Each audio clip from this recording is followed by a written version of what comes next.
शेतकरी उत्पादक कंपनीसाठी फंडिंगची जी रिक्वायरमेंट आहे तर ती आपण कशा मार्फत पूर्ण करू शकतो।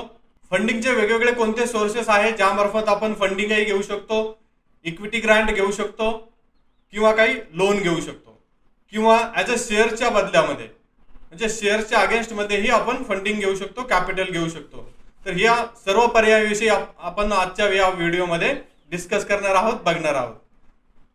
नमस्कार, मी Vaijnath Gadekar, founder and director of Taxwala business solutions private limited, जिथे आपण बिझनेस प्लॅनिंग, बिझनेस आयडिया पासून ते बिझनेस ग्रोथ पर्यंत काम करतो।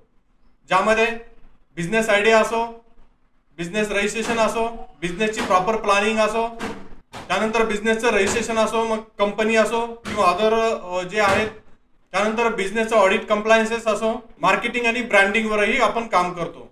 आणि मग पुढे जाऊन आपला बिझनेस कसा एक्सपान्शन करता येईल तर त्यामध्ये आपण काम करतो। चला तर मग सुरू करूयात आजच्या या व्हिडिओला। फार्मर प्रोड्युसर कंपनीमध्ये फंडिंग घेण्यासाठी वेगवेगळे सोर्सेस अवेलेबल आहेत। तर हे सोर्सेस अगोदर बघण्या अगोदर आपल्याला काही पूर्वतयारी करणं आवश्यक आहे। मग यामध्ये तुमचं बिझनेसची प्लॅनिंग करणं, एक्झॅक्टली बिझनेसची आयडिया काय आहे आपल्याकडे, त्यानंतर ती आयडिया आपण एक्झिक्युशन कशा प्रकारे करणार आहोत, आणि हा जो फंड आहे तर तो हा फंड एक्झॅक्टली आपली कशा प्रकारे गरज भागवू शकतो, म्हणजे फंडिंगची रिक्वायरमेंट एक्झॅक्टली कशासाठी आहे। मग यामध्ये तुमचं प्रोडक्ट मॅन्युफॅक्चरिंगसाठी फंड लागू शकतो, तुमचं काही ॲग्रिकल्चरल इन्फ्रास्ट्रक्चरसाठी फंड लागू शकतो, ऑपरेशनल कॉस्ट जी आहे तर त्यासाठी फंडची आवश्यकता आहे, मार्केटिंग आणि ब्रँडिंग जर करायची असेल तर त्यासाठी फंड लागतो। तर ही सर्व प्लॅनिंग आपल्याला फंड एक्झॅक्टली रिक्वायरमेंट किती आहे आणि तो युटिलाइज कशा प्रकारे आपण करणार आहोत, हे सर्व माहिती आपल्या बिझनेस प्लॅनिंग मध्ये असणं आवश्यक आहे। याच बिझनेसच्या प्लॅनिंग नुसार आपण एंजल इन्व्हेस्टर्स पर्यंत जाऊ शकतो, व्हेंचर कॅपिटलिस्ट पर्यंत जाऊ शकतो, बँकेला अप्रोच होऊ शकतो किंवा गव्हर्नमेंटच्या काही ज्या सबसिडी स्कीम आहे तर त्यांनाही आपण अप्रोच होऊ शकतो। म्हणजे सर्वात महत्त्वाचं अगोदर बिझनेस प्लॅनिंग आहे। बिझनेस प्लॅनिंग जर व्यवस्थित असेल तर फंडिंगसाठी कुठेही अडचण येत नाही, 100% फंडिंग होऊ शकते। तर चला तर मग काही फंडिंगचे ऑप्शन्स आपण बघूयात। यामध्ये फर्स्ट ऑप्शन आहे इक्विटी कॅपिटल फ्रॉम मेंबर्स, म्हणजेच बिझनेस तुमचा आहे, तुमच्या मेंबर्सचा आहे, तुमच्या को फाउंडरचा आहे, तर यांच्या मार्फतही आपल्या बिझनेसमध्ये फंड येणं आवश्यक आहे। म्हणजे तो कॅपिटलच्या स्वरूपात येऊ शकतो।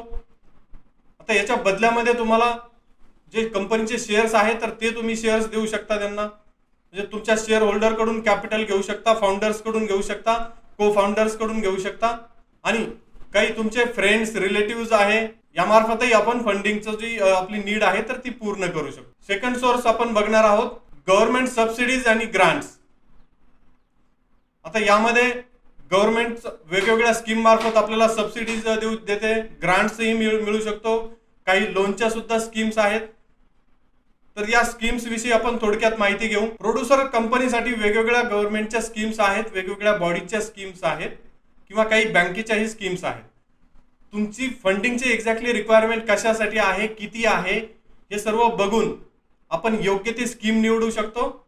आणि स्कीम एकदा फायनल झाल्यानंतर प्रॉपर त्याचे डॉक्युमेंटेशन करणं महत्त्वाचे आहे। ऍप्लिकेशन ऑनलाईन ऑफलाईनही करू शकतो आपण, आणि सर्वात महत्त्वाचं फॉलोअप घेणं आहे। आणि फंडिंग आल्यानंतर आपल्याला तो प्रॉपर युटिलाइज करायचा आहे, त्या फंडिंग पासून आपल्या कंपनीची ग्रोथ करायची आहे, म्हणजे आणखीही आपण फंडिंग घेण्यासाठी आपल्या कंपनीची ग्रोथ करण्यासाठी मदत होऊ शकते। तर फर्स्ट फंडिंगचा जो ऑप्शन्स आहे तो बघणार आहोत आपण पोकरा, म्हणजेच नानाजी देशमुख कृषी संजीवनी योजना। यामार्फत आपल्याला डायरेक्ट फंड ट्रान्सफर मिळतो आणि काही सबसिडी मिळते, म्हणजे 60% सबसिडी तुम्ही घेऊ शकता। तुमचा जो प्रोजेक्ट आहे मग तो वेअरहाऊस गोडाऊनचा असो किंवा कोल्ड स्टोरेजचा असो किंवा अवजारे बँकेचा असो किंवा ट्रान्सपोर्टेशन व्हेकलचा असो, तर यासाठी आपण सबसिडी घेऊ शकतो।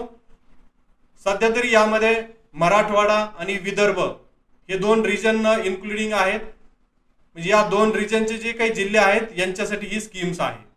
आता या स्कीम मध्ये जो 40% जी अमाऊंट आहे, म्हणजे 60% गव्हर्नमेंट सबसिडी आणि 40% आपला स्वतःचं कॉन्ट्रीब्युशन।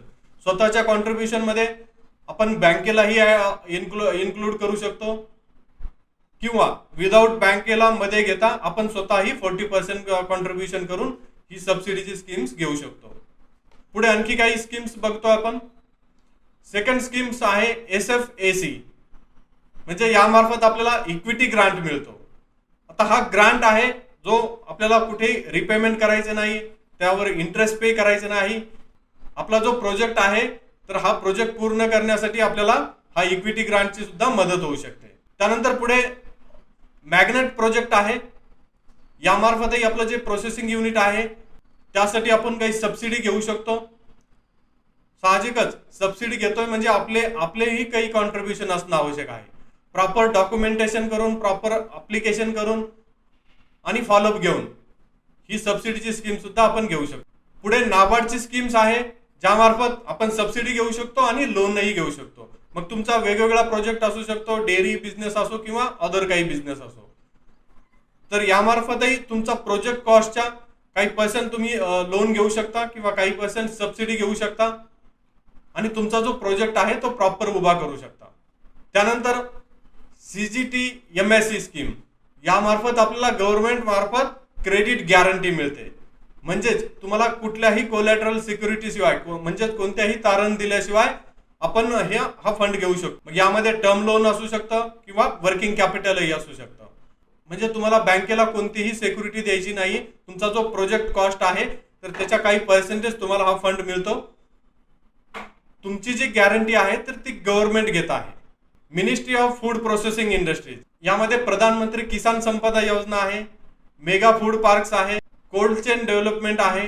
तर यामार्फतही आपण आपली जी फंडिंगची रिक्वायरमेंट आहे तर ती पूर्ण करू शकतो. पुढे PMFME आहे, म्हणजे जर तुमचा बिझनेस फूड सेक्टरमध्ये जर असेल तर आपण काही अमाऊंट, तुमचं जे कॅपिटल आहे तर ते कॅपिटल इन्व्हेस्टमेंट जे आहे तर ते कॅपिटल इन्व्हेस्टमेंटसाठी आपण सबसिडी घेऊ शकतो.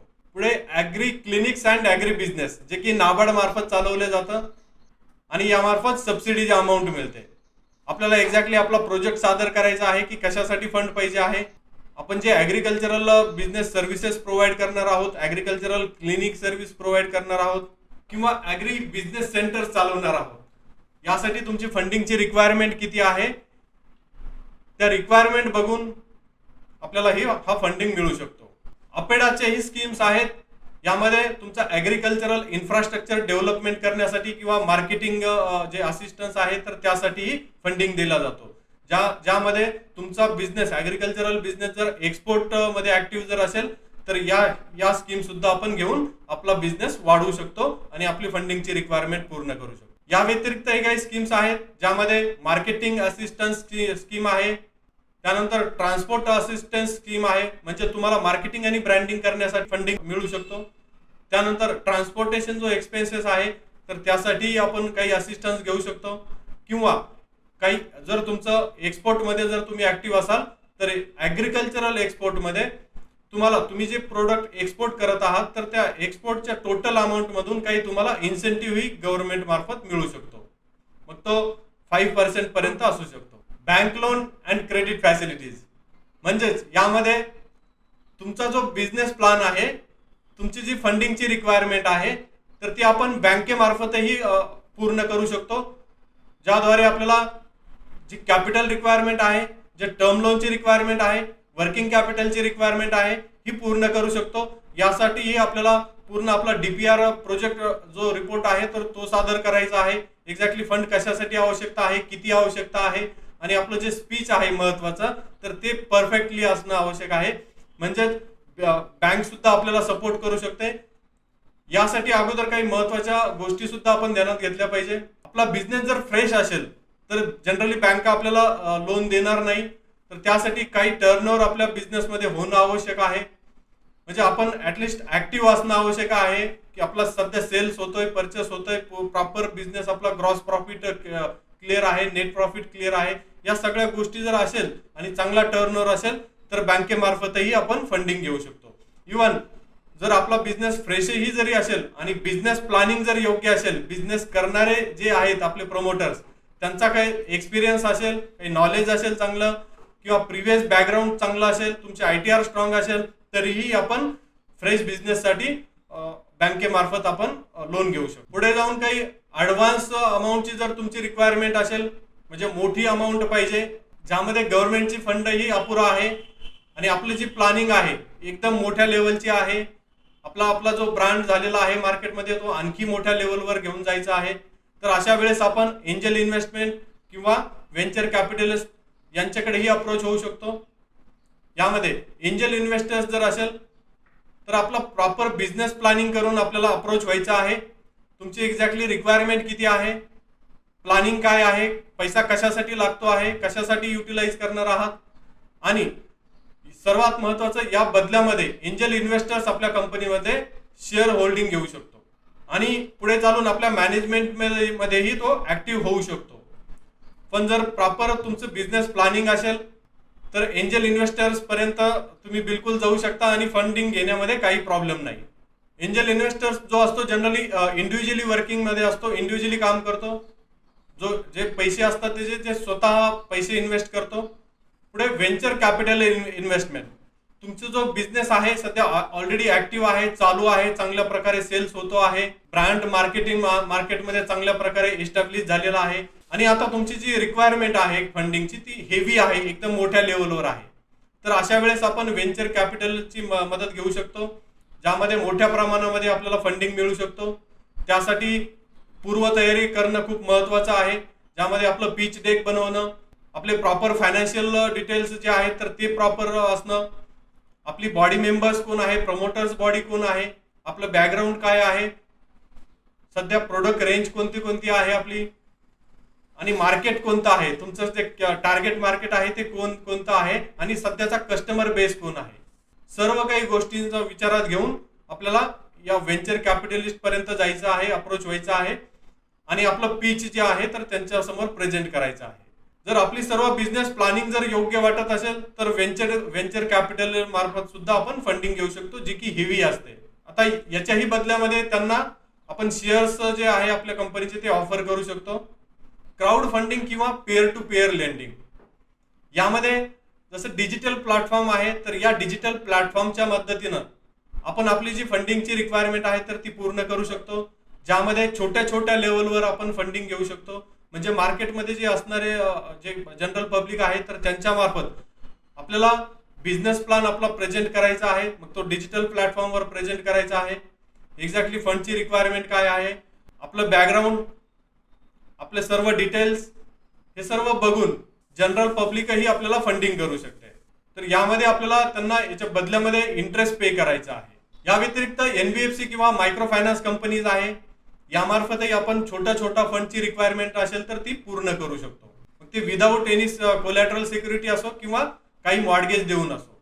आणि सर्वात महत्वाचं, आपण शेतीशी निगडीत आहोत, आपण जो बिझनेस केलेला आहे शेतीवर आधारित बिझनेस आहे, म्हणजेच आपले जे पुरवठादार आहेत तर तेही शेतकरी आहेत आणि आपली कंपनी शेतकऱ्यांसाठी काम करणारी आहे. म्हणजेच आपली जी फंडिंगची रिक्वायरमेंट आहे एक्झॅक्टली जर माल पर्चेसिंग साठी जर असेल, म्हणजे शेतकऱ्यांकडून माल घेण्यासाठी जर पैशांची आवश्यकता असेल तर आपण शेतकऱ्यांकडूनही तो माल उधारीवर घेऊन त्या मालावर प्रॉपर पॅकेजिंग प्रोसेसिंग करू शकतो, ब्रँड आपल्या ब्रँडनी मार्केटमध्ये सेल आउट करू शकतो.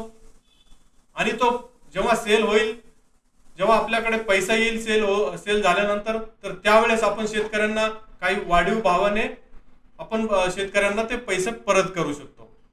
म्हणजेच आपण याला ट्रेड फायनान्स बोलतो किंवा सप्लायर क्रेडिट बोलतो. तर हा सर्वात सोपा आणि सिंपल ऑप्शन आहे, म्हणजे तुम्ही झिरो इन्व्हेस्टमेंट मध्येही बिझनेस सुरू करू शकता.